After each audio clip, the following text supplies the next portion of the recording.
ये संवैधानिक दृष्टिकोण से गलत है और इनको उन्होंने सेटिसाइड किया। मुख्य न्यायाधीश की बेंच ने यही फैसला सुनाया कि जो दो नए कानून है वो संविधान सम्मत नहीं है, आर्टिकल 14-16 को वायलेट करती है और वो जो 50% सीलिंग लिमिट है जो सुप्रीम कोर्ट ने तय किया था उसको भी वायलेट करती है। नीतीश सरकार को पटना हाईकोर्ट ने आरक्षण के मुद्दे पर झटका दिया है। पटना हाईकोर्ट ने ईबीसी, एससी और एसटी के लिए 65% आरक्षण बढ़ाने के सरकारी फैसले को रद्द कर दिया है। राज्य सरकार ने संवैधानिक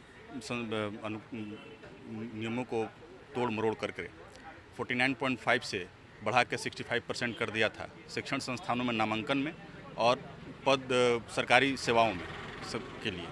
तो उसको इस पर बहस हुआ था, जिसको आज जजमेंट रिजर्व किया गया था। आज जजमेंट पर था केस। जजमेंट में ऑनरेबल डिवीजन बेंच, जिसको अध्यक्षता कर रहे थे ऑनरेबल चीफ जस्टिस के विनोद चंद्रन जी और हरीश कुमार सर थे उसमें, उनका ये हुआ कि भाई ये दोनों नोटिफिकेशन ये संवैधानिक दृष्टिकोण से गलत है और इनको उन्होंने सेटिसाइड किया, ये कहते हुए कि ये दोनों नोटिफिकेशन आर्टिकल 14, 15 और 21 के अगेंस्ट है।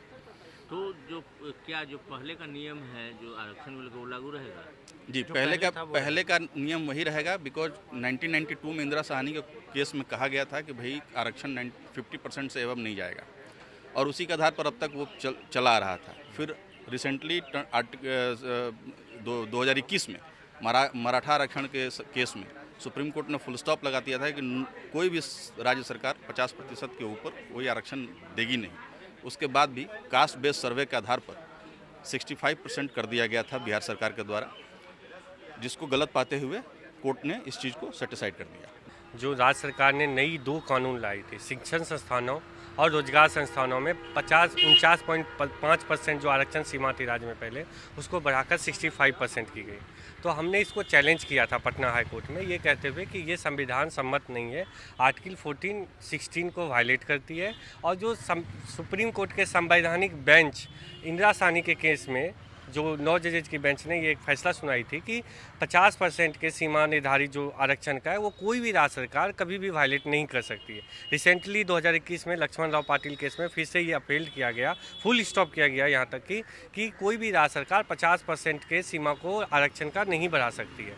इसके बावजूद भी राज्य सरकार ने 2 नए कानून लाया, आरक्षण की सीमा बढ़ाई, जिसको हमने चैलेंज किया और यही ग्राउंड लिया कि आर्टिकल 14-16 का वायलेट करती है और 50% जो सीलिंग लिमिट सुप्रीम कोर्ट ने फिक्स किया था उसको भी ब्रीच कर रहा है।